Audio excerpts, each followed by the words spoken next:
करते वही चीज़ आज देखने वाले हैं, ठीक है। तो हम लोग लिखेंगे ख्याति, ख्याति के मूल्यांकन की विधियाँ। एग्जाम में कम से कम 2-3 क्वेश्चन तो इससे रिलेटेड आते ही है, 3-3 नंबर में छोटे क्वेश्चन में आता है गणना करने के लिए। देखिए क्या लिखा है, ख्याति के मूल्यांकन की विधियाँ। ख्याति के मूल्यांकन की 4 विधियाँ होती हैं, 4 प्रकार से आप ख्याति का मूल्यांकन कर सकते हो 4 विधियों के माध्यम से। आप बताना कौन सा आपको पसंद आया। पहला होता है औसत लाभ विधि, दूसरा होता है अधिलाभ विधि, अधिलाभ विधि, तीसरा होता है पूंजीकरण विधि, पूंजीकरण विधि होता है, और चौथा होता है वार्षिकी विधि। तो पहले अपन बात करते हैं औसत लाभ विधि। पहले किसकी बात करेंगे, औसत लाभ विधि के बारे में बात करेंगे। देखिए क्या होता है, अब देखिए सबकी ख्याति होती कि नहीं होती। आज आप स्टूडेंट हो, लिखना नहीं कोई भी, समझो पहले। जैसे कि आप स्टूडेंट हो तो आपकी भी एक ख्याति है, तो आपकी ख्याति का परिचायक क्या है, आपकी ख्याति का आधार क्या है, कैसे आपकी ख्याति की गणना की जाएगी। आपकी पढ़ाई, भाई जिसका परसेंट सबसे ज़्यादा होगा उसकी ख्याति उतनी हाई होगी, टीचर की आंखों का तारा होगा वो। आया बात समझ में। तो क्या हुआ, ख्याति स्टूडेंट के पॉइंट ऑफ व्यू से। कल को कमाने लगोगे, जो सबसे ज़्यादा पैसा कमाएगा वो उसकी क्या कहलाएगी, या जो सबसे ज़्यादा सफल होगा वो उसकी क्या कहलाएगी, ख्याति का आधार होगा। वैसे ही जब कोई व्यापार होता है तो व्यापार की ख्याति का मेन आधार क्या होता है, तो व्यापार का मेन आधार होता है लाभ या फिर उसका विक्रय। जो जितना ज़्यादा अधिक विक्रय करे या जो जितना ज़्यादा अधिक लाभ कमाए, वो क्या और लोगों से जितना ज़्यादा अधिक लाभ कमाता है। देखना व्यापार कितने सारे होते हैं, किसी के व्यापार में कस्टमरों की भीड़ लगी रहती है, एकदम मारा पीटी होने रहता है कस्टमर लोग के बीच में। किसी के व्यापार में बैठ के मक्खी मारते रहता है, कोई आते ही नहीं उसके पास, देखे होगे है ना। वही व्यापार, वही बाजू में दुकान रहता है, होता है कि नहीं होता, देखे होगे ऐसा। तो भाई ख्याति का मेन आधार क्या होता है, जैसे आप देखो लाभ, अरे यार कस्टमर ज़्यादा दिख रहे हैं मतलब लाभ तो ज़्यादा ही कमाता होगा, ये सीधी सी बात है। तो औसत लाभ, अब जैसे कि मैंने बताया, अब यहाँ औसत लाभ वाली बात क्यों आ रही है, सर लाभ तो हर साल होता है। तो बेटा ख्याति लेकिन हर साल तो कैलकुलेट नहीं कर सकते। ख्याति जो है एक बड़ी लंबी प्रक्रिया है, किसी विशेष परिस्थिति में ही ख्याति कैलकुलेट होती है, 10 साल 20 साल में एक बार कैलकुलेट होता है। तो ख्याति अगर कैलकुलेट करना है तो ख्याति कैलकुलेट हम लोग लाभ के आधार पे करते हैं। लेकिन लाभ का विशेषता ये है कि लाभ हर साल अलग अलग होता है, कभी ज़्यादा कभी कम, कभी ज़्यादा कभी कम। तो ज़्यादा बेटर है औसत लाभ ले लो। औसत लाभ मतलब समझते हो ना कि नहीं समझते हो, पता है ना औसत लाभ का मतलब। औसत लाभ मतलब ये होता है कि मान लो पहले साल आपने 100 कमाया, दूसरे साल 200 कमाया, तीसरे साल 300 कमाया, चौथे साल 400 कमाया, पाँचवें साल 500 कमाया, जैसे मान लीजिए। तो हम लोग क्या करेंगे, हर साल का लाभ अलग अलग है कि नहीं है। तो बोलेंगे अरे कौन सा लाभ चुने सर, हर साल तो लाभ अलग अलग है। तो एक काम करो, उसका औसत लाभ निकाल लो। क्या करो, 2 3 600 600 400 1500, 1500 बटे कितना 5, कितना आ गया 300, यानी औसत लाभ कितना 300। इसका मतलब ये हुआ कि 5 साल से आपने बरोबरी से हर साल प्रति साल आपने 300 रुपये क्या किया, लाभ कमाया है। आया बात समझ में कि नहीं आया, ठीक है। तो ये होता है औसत लाभ, ठीक। अब देखो समझो इसके बारे में। तो औसत लाभ विधि का फॉर्मूला क्या होगा, इसका फॉर्मूला होगा ख्याति बराबर औसत लाभ। ले लो औसत लाभ, यहाँ औसत लाभ बोल सकते, चलो ठीक है, औसत लाभ गुणित क्रय के वर्ष। मतलब व्यापार को शुरुआत किया है, व्यापार को क्रय किए कितने वर्ष हो गए हैं, उसको लिख लेते हैं क्रय के वर्ष। आया बात समझ में कि नहीं आया, ठीक। तो औसत लाभ बटे क्रय के वर्ष। अब सवाल उठता है औसत लाभ कैसे निकालोगे। तो यहाँ पे मैं वास्तविक औसत लाभ वर्ड यूज़ करूँगा। कौन सा वर्ड यूज़ करूँगा, वास्तविक औसत लाभ वर्ड यूज़ करूँगा मैं, ठीक है। तो इसका फॉर्मूला होता है विगत वर्षों के समायोजित लाभों का योगफल बटे वर्षों की संख्या। अब आप बोले सर लाभ तक तो समझ में आता, फिर नया एक तो तोता पाल देते हो सर, समायोजित लाभ कहाँ से आ गया। समायोजित लाभ आ गया सर, क्या है समायोजित लाभ। चलो हम आपको समायोजित लाभ के बारे में एक्सप्लेन करते हैं। देखिए क्या होता है समायोजित लाभ। देखो हम लोग ख्याति निकालने बैठे हैं, और ख्याति मतलब जो आप अपने दम पे लाभ कमाते हो वो लाभ, ठीक है। अब मैं एग्जांपल देता हूँ। मान लीजिए आपने साल में कुछ विक्रय किया, सपोज आपने साल में विक्रय किया, और चलो मान लो लाभ हानि खाता है आपका, ये आपका लाभ हानि खाता है। अब साल में आपने माल क्रय किया, किस साइड एंट्री करोगे, विकलन में। मान लीजिए आपने साल भर में तकरीबन 50,000 का माल क्रय किया, ठीक है। उसके बाद आपने कुछ व्यापार से संबंधित व्यय किया, मजदूरी वगैरह दिया, मजदूरी व वेतन वगैरह दिया। तो मान लीजिए 10,000 रुपये मजदूरी और वेतन दे दिया व्यापार में। माल आपने बेचा, विक्रय किया माल को, तो सपोज आपने 1 लाख रुपए का माल क्या कर दिया, विक्रय कर दिया, ठीक है, विक्रय कर दिया आपने माल को।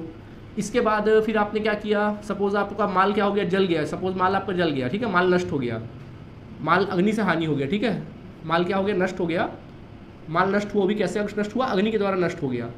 सपोज 5,000 का माल क्या हो गया, अग्नि से नष्ट हो गया, ठीक है। इसके अलावा अब आपका क्या है, इसके अलावा क्या हुआ, आपका व्यापार है। अब इस व्यापार के आधे भाग में आप खुद का व्यापार करते हो, आधा भाग आपने किराए पर दे रखा है। तो वहाँ से किराया आ गया, किराया प्राप्त हो गया, तो किराया प्राप्त हो गया तो इनकम हो गया व्यापार का, तो किराया प्राप्त हो गया, मान लीजिए 50,000 आपको किराया मिल गया, ठीक है। इस प्रकार अगर हम लाभ निकालें तो कितना लाभ आता है, 1.5 लाख, और 1.5 लाख में से खर्चे घटा दो, 50,000 घटा दोगे 1,90,000, 85,000, कितना आ गया 80। ये आपके व्यापार का लाभ आया कि नहीं आया, 85,000 आया। क्या यह व्यापार का लाभ कहलाएगा? नहीं सर, क्योंकि सर हम अपने व्यापार का लाभ निकालने बैठे हैं, हम उसी लाभों को शामिल करेंगे जो हम अपने दम पे कमाते हैं। किसमें कमाते हैं? अपने दम पे कमाते हैं, ठीक है। तो देखिए कैसे करोगे, देखो आप विक्रय क्या करोगे, विक्रय जैसे मैं बोलूँ विक्रय, विक्रय कितने का किए, 1 लाख, जितने भी आए हैं सबको जोड़ लो, 1 लाख। अब 1 लाख में, अब देखो विक्रय, अब 1 लाख में आय में क्या किराया प्राप्त आपके मेहनत का आय है? आप तो मान लीजिए कपड़े का व्यापार करते हो, क्या आपका किराए का बिजनेस है? तो भाई किराया प्राप्त जो है आपके व्यापार का लाभ है? नहीं, तो उसको छोड़ो, ठीक। क्रय, बोलो व्यापार का खर्चा है? हाँ, तो अगर व्यापार का खर्चा है तो घटा लो, कितना है, 50,000 घटा लेना। फिर वेतन और मजदूरी क्या व्यापार का खर्चा है? हाँ सर है, घटा लो, मजदूरी वेतन वगैरह को भी घटा लो, 10,000 रुपये, ठीक है। क्या माल का नष्ट अग्नि से होना क्या व्यापार की हानि है? हाँ सर है, लेकिन एक बात बताओ, मैं एग्जाम्पल दे रहा हूँ भाई, व्यापार की हानि है माल का नष्ट हो जाना। मान लीजिए आप लाभ कमाए 20,000 रुपये, ठीक है, लेकिन उस साल आपका माल जल गया था 3,000 का, तो आपका लाभ कितना हुआ? 17,000। तो आपकी मेहनत का लाभ कितना का है? नहीं, 20,000, क्योंकि भाई 3,000 का जो माल जला है, हर साल माल जलता है क्या? कभी कभार हो जाता भाई, सडनली कभी कुछ गलती हो गई, कुछ गड़बड़ हो गया होगा, जल गया होगा, हमेशा थोड़ी ना जलेगा। मतलब ये ऐसी हानियां हैं जो हर साल नहीं होगी। अगर आपको ये हानि नहीं होती तब तो लाभ कमाते ना आप 20,000 रुपये।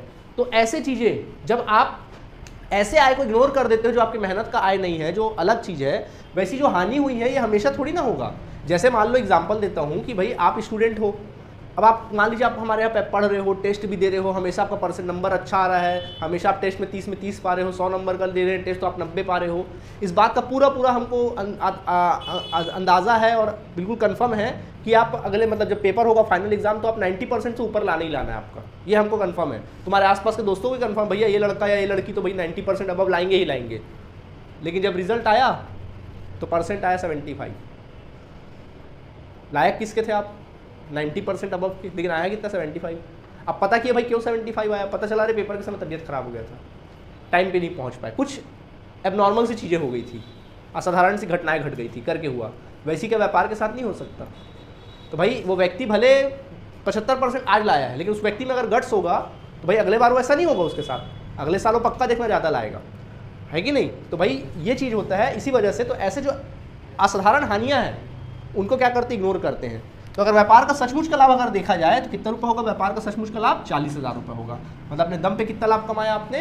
40,000। ये आपकी ख्याति का मेन आधार होगा। मतलब ख्याति गणना करते समय आपको उन्हीं लाभों को लेना है जो आपकी मेहनत का लाभ है। उनमें ऐसे चीज़ों को आपको इग्नोर करना है, जैसे ऐसी हानियों या व्यय को इग्नोर करना है जो बार बार नहीं होंगे, हर साल नहीं होंगे। जैसे आप व्यापार चालू करते हो ना, एकदम सिंपल बात बताता हूँ, जब आप व्यापार चालू करते हो तो आप बड़ी देखना, आप लोग फेयर बातें सोचते हो। फेयर मतलब कैसे बात सोचते हो? पॉजिटिव बातें सोचते हो। आप सोचते हो ना, मैं इतने रुपए का माल खरीदूंगा, इतने रुपये वर्करों को सैलरी दूंगा, इतना भाड़े पे खर्चा करूंगा, इतने माल को बेच दूंगा, इतना बचा लूंगा, इतना लाभ कमा लूंगा, यही सोचते हो ना? क्या ये सोचते हो कि कभी मेरा माल जल जाएगा तो, चोरी हो जाएगा तो, हानि हो जाएगा तो, ये सोचते हो क्या? नहीं। तो ऐसी अनर्गल बातों को आप ध्यान नहीं देते हो। बस वही चीज़ यहाँ ख्याति के साथ है। माल के चोरी होना या माल का नष्ट होना, भाई आपके व्यापार, आपके उसको इग्नोर करना, आपको क्या करना है? इग्नोर करना। समझ में आया? तो ये समायोजित लाभ। तो जब भी मैं समायोजित लाभ की बात अगर की जाती है तो समायोजित लाभ का मतलब समझे, मतलब आपके मेहनत का लाभ और आपके व्यापार का सचमुच का लाभ। समझ में आया? तो अब सवाल उठता सारे समायोजित लाभ कैसे से फाइंड आउट करेंगे? तो बच्चों समायोजित लाभ कुछ इस प्रकार निकालोगे आप लोग। समायोजित लाभ ऐसे निकालना। समायोजित लाभ क्या करना, इसमें कोई भी देखो, कोई भी असाधारण हानि जो हर साल नहीं होगी, अगर हो गई है तो व्यापार में क्या कर दिए होगे? घटा दिए होगे। उस लाभ में घटा नहीं होगा, सही लाभ निकालना है, क्या कर दो? जोड़ दो। तो अगर कोई असाधारण किसी प्रकार का असाधारण व्यय है या हानि है जो हर साल नहीं होगा, बार बार नहीं होगा, वैसी चीज जो घट चुकी गलती से, उसको क्या कर दो? ऐड कर दो। समझ आया कि नहीं आया? ऐसा कोई आय, असाधारण आय जो आपके व्यापार से संबंधित नहीं है, तो क्या कर दो? उसको हटा दो। जुड़ गया ना, क्या करो? उसको अलग करो, माइनस कर दो। यानी कि असाधारण आय, उसको क्या कर दीजिए? अलग कर दीजिए। किसी प्रकार का संपत्ति आपने खरीदा है, आपने किसी प्रकार का पूंजीगत व्यय किया है और गलती से उसको हम लोग लाभ में घटा देते हैं। क्या अपन कोई मशीन खरीदते तो लाभ में घटाते थे क्या? याद करो। लाभ हानि खाते के विकलन में लिखते थे क्या? अगर आपने गलती से लिख दिया है तो उसको क्या कर दो? जोड़ दो। हाँ बिल्कुल, वेरी गुड। पूंजीगत पूंजीगत व्यय को क्या कर दीजिए, यानी कोई भी संपत्ति का क्रय, अगर गलती से आपने घटा दिया है तो क्या कर दीजिए, जोड़ दीजिए। ठीक है, इसके अलावा ऐसा कोई भी व्यय, ऐसा कोई भी एक प्रकार से देखा जाए तो साधारण व्यय या फिर संचालन व्यय, ऐसा कोई भी संचालन व्यय जैसे कि साझेदारों का पारिश्रमिक, साझेदारों का पारिश्रमिक या किसी भी प्रकार का वेतन जिसको घटाना चाहिए था परंतु आपने घटाया नहीं है तो क्या कर देना, घटा देना। समझ में आया भाई? कई ऐसे व्यय होते हैं जो हर साल होते हैं और उसको घटाना चाहिए हमको लेकिन नहीं घटाया तो क्या कर दो, घटा दो। ठीक, तो ये काम कर लो, समायोजित लाभ आ जाएगा। क्या आ जाएगा, समायोजित लाभ। ठीक है, अब आप बोलोगे सर ये असाधारण जो हानि है एक बार थोड़ा डिटेल में बता दे तो ज़्यादा अच्छा रहता, इसको उदाहरण दे दीजिए आप। तो साधारण व्यय या हानि का उदाहरण में क्या क्या आएगा, तो जैसे साधारण व्यय और हानि में आ जाएगा तुम लोग का सबसे पहला किसी प्रकार का माल या संपत्ति का नष्ट होना, माल या संपत्ति का नष्ट, माल या संपत्ति का नष्ट होना आ जाएगा, या फिर संपत्ति या विनियोग, संपत्ति या विनियोग के विक्रय पर हानि, संपत्ति या विनियोग के क्या होगा, विक्रय पर हानि अगर हो रहा है तो ये भी आपके व्यापार का हानि नहीं है। भाई संपत्ति बेचने का व्यापार करते हो क्या, तो उसमें अगर हानि वानी हो गया तो इस कैटेगरी में नहीं आएगा। इसी प्रकार अगर हम बात करें असाधारण आय की, असाधारण किसकी बात करें, आय या फिर किसकी, लाभ की बात करें, असाधारण आय या लाभ की बात की जाए तो क्या क्या आएगा, जो व्यापार से संबंध नहीं रखता, जैसे किराया प्राप्त, भाई आपको किराया प्राप्त हो रहा है, आपके व्यापार का नहीं है, वो आपकी मेहनत का नहीं है। किसी प्रकार का लाभांश, लाभांश या ब्याज प्राप्त, लाभांश या फिर क्या, ब्याज प्राप्त, भाई ब्याज या लाभांश प्राप्त हो रहा है वो भी आपके मेहनत का है क्या, आपके मेहनत का पैसा क्या, जो माल बेचोगे वो आपके मेहनत का पैसा होता है। समझ आया कि नहीं आया? या किसी संपत्ति या विनियोग के विक्रय पर हानि, इस संपत्ति के विनियोग या विक्रय पर हानि अगर हो रही तो भी इस कैटेगरी में आएगी। आया बात समझ में कि नहीं आया? पक्का? तो ये हुआ कहानी आपका, समझ में आया? टेंशन मत पालो ज़्यादा, एग्जाम में समायोजित लाभ जनरली नहीं आता है, इक्का दुक्का आ गया तो आ गया, टेंशन मत पालना उतना ज़्यादा। ठीक है, मेरा काम था डिटेल में थोड़ा बताना ताकि आप कभी कंफ्यूज मत हो। ज़्यादातर क्वेश्चन सामान्य ही रहेंगे, टेंशन ना पालें, हैं? ठीक है, देखिए डरना क्या है यार, जो असाधारण क्या एकदम सिंपल है, असाधारण व्यय क्या करोगे, जोड़ दोगे, असाधारण आय क्या करोगे, घटा दोगे।